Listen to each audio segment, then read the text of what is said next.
Hello gamers, welcome back. It's your boy Dank Pancake, or as I'm going now, Dr. Pancake. That's right, welcome to Video 101. Sit your ass down, get ready to learn, boy. So I hear you want to make a video essay, but you aren't even sure where to start. Good thing I'm here to help you because you'd be lost without me. The first place to start is the topic. Without a topic, you can't do anything because you won't know what to do, what to make, or how to make your video. The topic can be as simple or complex as you want it to be. Start big, start small. Go from small to big, talk about taxi cabs and their fascination with the colors yellow and green. Talk about how aliens are manipulating world government leaders. Actually, maybe don't do that last bit, but I think you get the general idea. I think my guy Yes Man put it best. It's whatever you want to do! The thing with video essays a lot of people don't realize is that the quality can correspond with the amount of research and effort you put into it. But the best thing is you can still make a good video essay even if you know gamer. Of course, it'd be better if you found research that was relevant to your script to prove any point you're trying to make, but on YouTube it's not a school and you're not graded on performance or effort.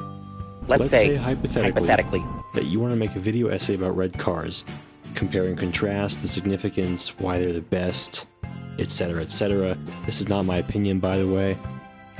Once you have your topic, you can start writing your script and making a thumbnail. Thumbnails are pretty much the most important step. Why would anyone give a fuck about your video or click on it? Now pay attention, okay?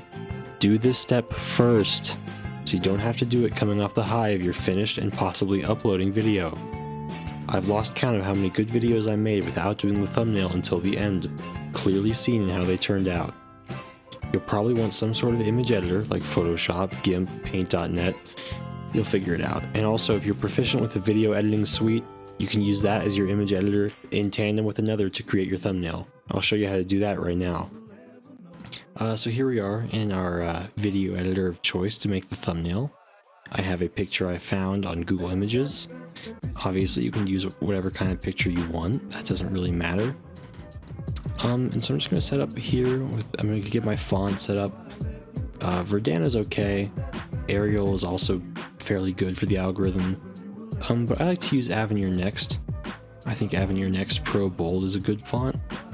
I'm just going to write in, they're just the best. Now this is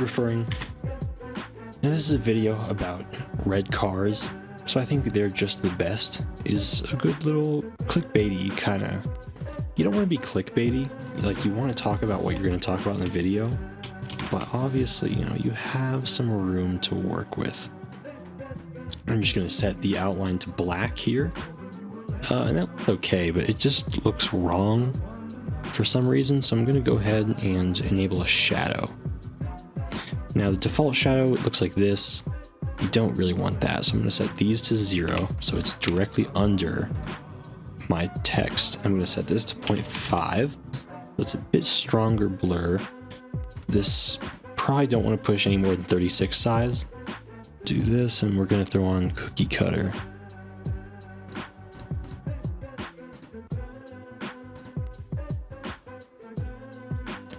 Yeah, you can do something like this. Where are we? Ooh, this is kind of clean, actually.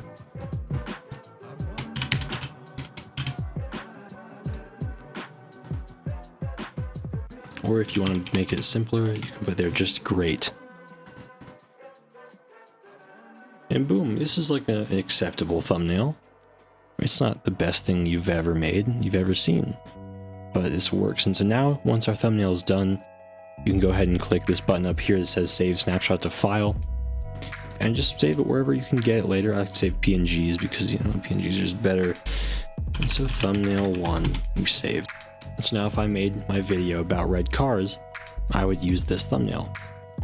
And clicking this button, save snapshot to file, is actually better than what you might think to do, because what I did before was I would render this 5-second clip and I would screenshot the entire monitor to get the highest quality thumbnail possible, but you really don't need to do that. Script time. Yes, you're going to want a script of some kind. It can be typed or handwritten. I used to be a handwritten guy myself, but I'm rather notorious for terrible handwriting. It's so bad that I cannot even read my own work. so I switched to typing, and honestly typing is just easier. I've since gotten way more videos done typing than I have handwriting my scripts. Also, I type far faster than I write, 85 words per minute, gang. Y'all wish you could be like me, know what I'm saying? Before you get a script, you'll want to write an outline. That way you know what major points of interest to go into detail for your video. For instance, for my red car video, I might have an intro, a personal anecdote about red cars, the pros, the cons, why they're better than other cars, if they're overrated or not, and I'd throw a conclusion at the end. Your script is basically just your essay itself, or the presentation you're making. Think of it like stage directions for a play, but the play is your video and you're every character unless otherwise noted.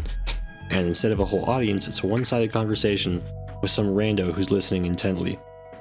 Imagine you're writing for a school project, but it's something you actually give a shit about. Use your knowledge and humor to make the topic funny and interesting. Bonus points if you've had to make a video for a school project before, as this next part and probably the whole video will come easier to you.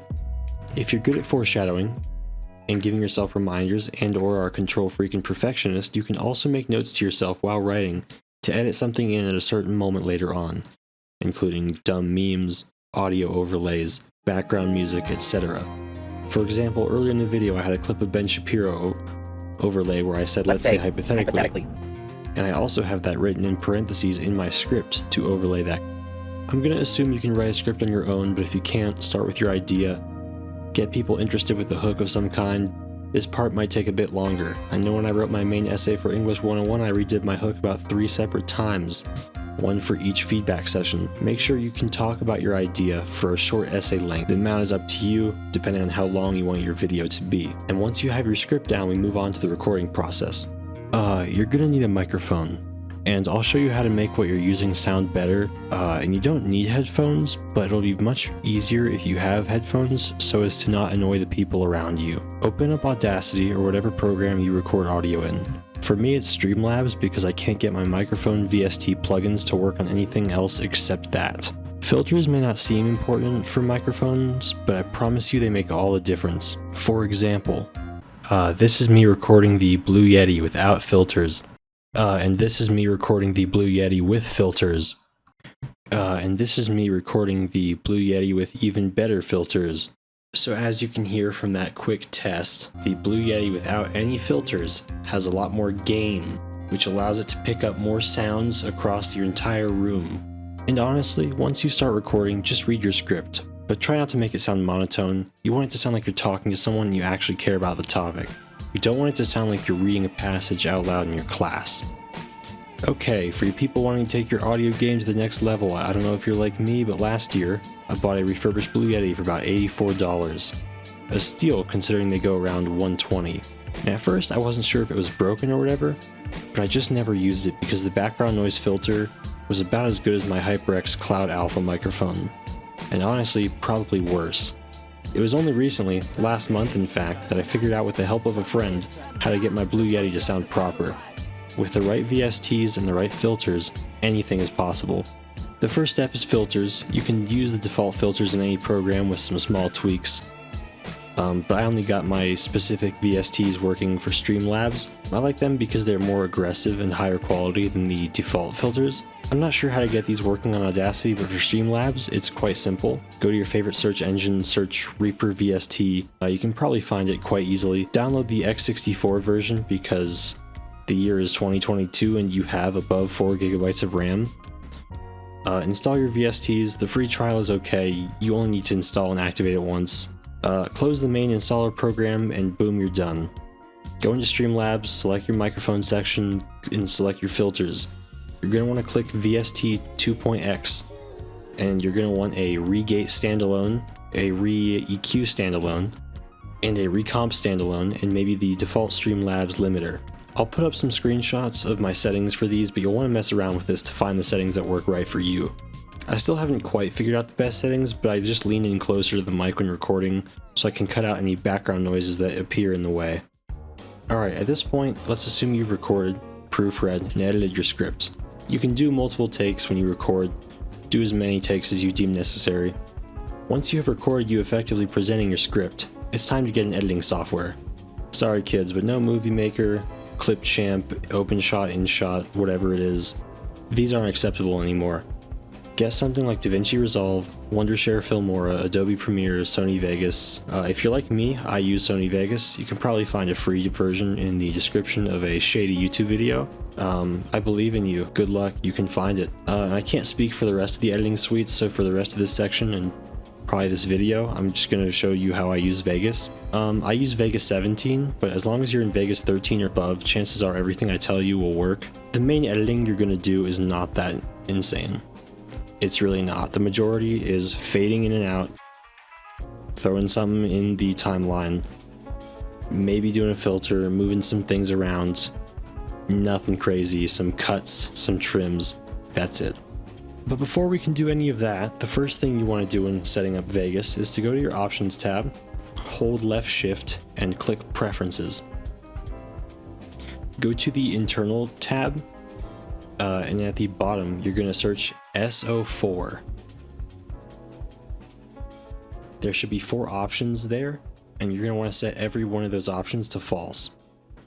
And don't restart Vegas just yet, because we're going to make another drastic change to help you not crash and lose progress. You're going to want to see how much RAM you have available in your computer. Anywhere from 1/8 to 1/2 of your RAM is fine to allocate to Vegas or whatever editing suite, as long as you have above 8 gigs. Otherwise, if you have 8 gigabytes of RAM or less, allocate 2 to 4. I have 32 gigs of RAM, so I allocate 8 gigs in the settings. Just make sure you do the proper calculations. Usually you'll only need half of your RAM if you're on a bad computer, or you're editing 4K footage, but I imagine the average viewer of mine is not editing 4K footage. Go ahead and click the Video tab in the Shift-held Preferences window and set your RAM to whatever you want it to be. Once you do that, you can close the Preferences menu and restart Vegas. Now you should be okay to start editing. Click File and New in the top left and make sure you're using the template HD 1080-60i. This is a default template, and the cool thing with Vegas, you can change the frame rate in the drop down here. If you want to make a 60 FPS video like I do, click the 59.940 in the drop down. Make sure you click this number and you do not type in 60. If you type in 60, it will automatically default to 30 FPS. It has to be 59.940. And once you do that, go to resample mode and click disable resample. This is important because resampling plays every frame twice for literally no reason, and it only hurts the quality. Once you have resampling off, your desired resolution set, 1080p is fine, but if your computer is hurting, go ahead and set it to 720. And your FPS set, make sure to save this as a preset template. That way you don't have to adjust these settings every time you start a new file. For whatever reason, you'll have to disable resampling every time you start a new file, because that's just a quirk of Sony Vegas being Sony Vegas. Another way to do it is to click the settings icon by your video preview window and turn it off there. Okay, once you have your workspace in Vegas open, you want to have in view the Explorer Project Media Video Preview, and you can also disable and enable these under View Window. If your computer is good, you can change your video preview to best full, but I usually stick with preview full. But chances are either will be okay if you have a PC made after 2014. Unfortunately, this is where Vegas comes to a limitation depending on your resolution. If you have a 1080p monitor like I do, then you're stuck with only a few tracks. But if you have a 1440p or 4K resolution monitor, you can have more tracks and thus more space to work with. On the left under the timestamp, you can go ahead and right click. I usually add 3 video tracks and 2 audio tracks. The 3 video tracks are important because the central video or gameplay or background that occurs during the majority of the video, the audio that supports the central video, and then 1 track for text, another for images, or if you just need a lot on screen at once. I have 2 audio tracks, for the central audio and then for any background music. The central audio in your case, though, will be your recorded script. Go ahead and drop the script you've recorded into the timeline and match it up with the tracks. Make sure whatever you import into Vegas at this point, you start at the very beginning of the timeline. Obviously, you don't have to, but it makes your editing process much easier and more streamlined. The first thing you should do is cut out anything you don't want the viewer to hear. This could be smacking noises, breathing sounds, awkward pauses, word fumbling, taking breaths, you name it. If it sounds wrong, sounds out of place, trim it out and get rid of it. Once I have my script recorded, I try and find images I can have pop in during a timeline when the video plays, And if there's footage that already exists related to whatever I'm talking about at the moment in the recording, I try to use that as well. For example, if I'm talking about a place and there's royalty-free footage of someone walking around in that place, I'll use that. The worst option is, of course, using gameplay in a video not about a game. Gameplay footage is generally fine, whether you blur it or not. If my topic is unrelated to the game, I prefer to blur the gameplay so as to not have too much visual stimuli for the viewer. While I'm working on my video, I like to find background music to use during the video. This works best if the songs you choose are instrumentals that aren't very in your face. Lo-fi hip-hop and some hip-hop is great for this because the beats usually aren't incredibly layered and multi-instrumental. You want something that the actions in the video and your voice will not clash with. Make sure to have the music fit the tone as well, because if you're talking about something serious and you got some sea shanty clown tunes ass beat, it will not fit in the video. Okay, so I have now recorded my script and I'm going to put it in the timeline. Okay, here we are. This is Streamlabs. Alright, here we are in our workspace. I'm now going to put in my script right here. I believe it's this one. Hold on, just one. Okay, yes, it is. Okay, so here's our workspace right here. We're going to drag in my script that I've recorded.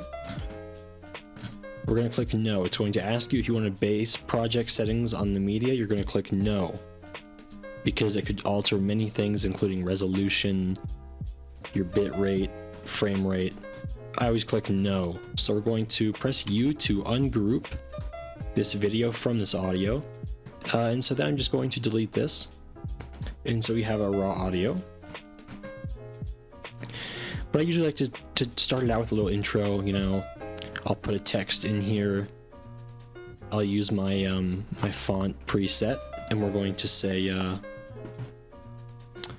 have a music use slide right here. We'll put this one up a little bit. We'll go right here. We'll say an original Adank Pancake production. And we're going to make it like this. We can raise my name to be a little bit bigger than the rest of them, like this. I like to do something like this. And so now, you know, we have our music slide, but the issue is now this is 10 seconds of dead space. So we're going to want to go here, and we're going to want to shorten down this entire little bit. So we're going to go to start, move here so I can see both of these. You're going to want to get in the habit of using your scroll wheel a lot for editing so you can zoom in and out. And the scroll wheel always follows this little marker. So it'll follow if I go here, if I go all the way over here, it follows that too. And you can go back to start by clicking more buttons and going go to start. Very easy way of doing it in my experience.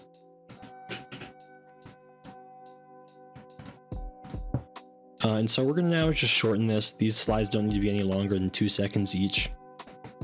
Because you don't want your audience to be like waiting. Because if they have to spend 5 seconds, they're not going to want to watch. They're just not. And so here we are, 2 seconds.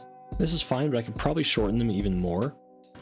We can probably have them like a minute or a minute, 1.5 seconds, something like this maybe. That's not enough. We'll something like this. Right here is 1 second or so, and then we'll do the same to this. We'll just make this perfect. 3 seconds for both of these slides. We move my audio back in. We're gonna have it start immediately afterward. The color red exists. Okay, yeah, there's the audio. We're gonna edit this part out because we don't need to hear that. And the first thing I generally like to do, you don't need to do this first, you should probably not do it first, but I like to get a nice little background song to start out as an intro. Boom, perfect. And now I like to do a fade out. That way it's louder at the beginning and it'll gradually get smaller so you can hear my voice when the video is playing. So I'm going to have this one set to a gain of -22. Or no, we'll do 26 because 22 is usually not loud enough.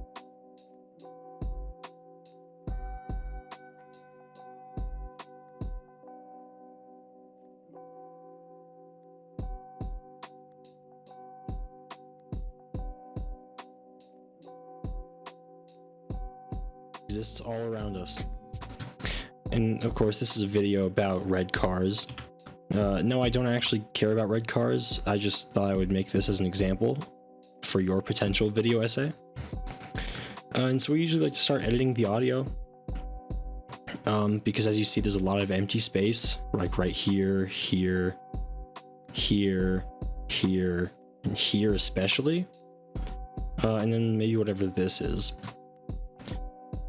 And this is only like 3 minutes, 30 seconds. This will definitely be much shorter by the end of it. Yeah, so I just kind of tend to start with the audio. I think that's the easiest thing to do first. And we can cut this part down because there's a bunch of empty space here. And if you cut something off too abruptly, like example, this right here, this one might be a bit abrupt. You can always like extend this way for more leverage if you need.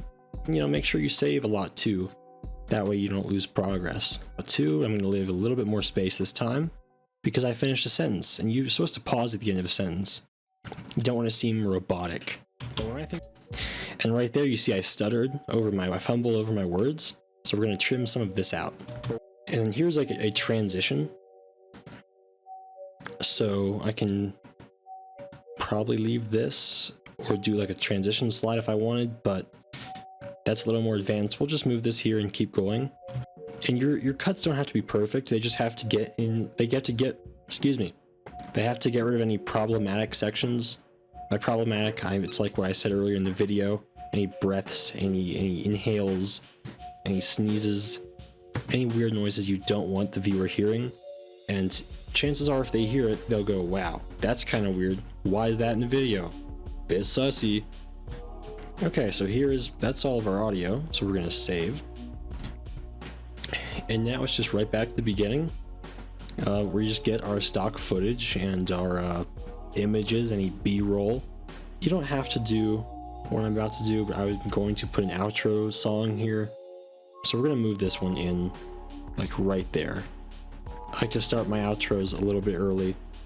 You can tell if you've watched any videos, they do start a little bit early. I have them fade in. Okay, perfect. We're gonna cut right here. This sounds like a fine enough spot. We'll just drag this, move this back, and honestly, I might extend this a bit more, but I'll put this here, and so now we just fade this way out. We'll fade it in about halfway. It's okay, the outro is done. We have made the outro for our video, and so now we just have to focus on everything else. So how do I start this off? The color red exists all around us. So I now might put in a picture of the color red. I might put in a picture of the world. The color red exists all around us. Yeah. So I'm going to take a 1080p picture of red. I'm going to save it. I'm also going to save picture of the world.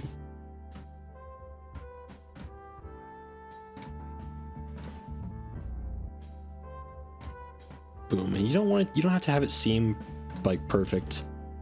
Again, this is not a perfect video essay. This is what I would consider a good one for someone who is not a professional and has no clue what they're doing. Keep that in mind, please. Cut this down. We're gonna make these two pictures occupy only this audio frame, which is not a lot here, but that's okay. So this is all around us. Some may think of it as a color for freedom.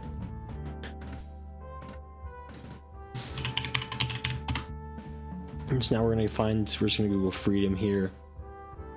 And we'll just use this random picture we found on Google Images again. Generally, you just want something that looks like it could work. It does not have to be that good.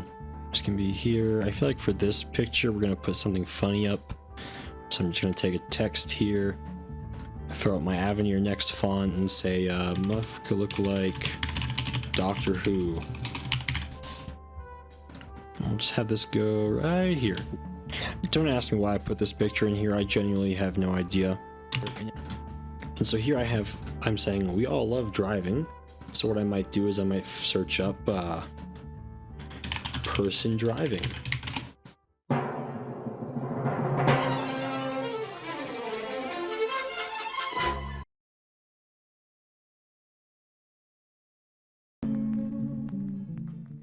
The color red exists all around us. Some may think of it as a color for freedom, blood, health, death, love, anger, and anything of the sort. But when I think of the color red, I'm reminded of cars. We all love driving. The thrill, the action, the power, the freedom, the elegance of independence. Finally, you can go wherever you want in this capitalist hellscape and spend those wagey bucks. For some people, they get a sports car because of the chic and sleek designs. Others, it's decals, and some people just raw dog it with the default color. Did you just call it that? I've always liked the color red, and when I see it on a car, I feel no different. Red cars have been my favorite color of car, possibly since I even learned what a car was. Something about the color on the vehicle is just natural, a perfect fit, unlike a specific football player in his glove. Both of my parents have driven red cars in the past, and the sheer color is something I can't imagine not being there. I know so far I've talked them up a lot, but truth be told, there are a few drawbacks to owning a red-colored transportation vehicle. For a lot of these cars, the designs are honestly kinda shitty. The red paint is the saving grace. Literally that one meme where it's got the soldiers holding up the island with the rich people. You know the one, I'll try and find it. The other con, and this one is really massive, you have to pay more for insurance if you own a red car because, oh, people get into wrecks with red cars. More.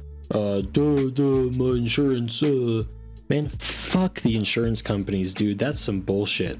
Okay, so I just searched and found out why. Turns out it is not bullshit. More wrecks really do happen with red cars. Well, going back to the first point, why the fuck is this even important anyway? Well, if you're an American, we have almost 0 cities where you can get by without owning, leasing, or renting a vehicle of some kind, and there's a substantial possibility you might unknowingly purchase a red vehicle. My father's car was a 1995 Nissan Sentra. It was torn to hell when I was old enough to drive in it and remember it. The AC had long since blown out and the family nickname was calling it the Sweatmobile, because we would sweat like crazy in it during the summer, so we had to manually pull down the windows to let any fresh air in. If I had to put a label on it, I would say this is an example of an ungraceful and not very elegant red car. Possibly staining the name, but also possibly not, because that car lasted him 23 years before he begrudgingly decided to get rid of it. And man, he drove that thing to the very end. When he finally sold it, it could not even drive on its own. Overall though, I think red cars are the best cars. They define my younger years. They've got plenty of great qualities and plenty of not so good and bad qualities, but for what they are, albeit the color alone doesn't make them perfect, but they're damn good at what they do. That's all I've got for you. Thanks for watching.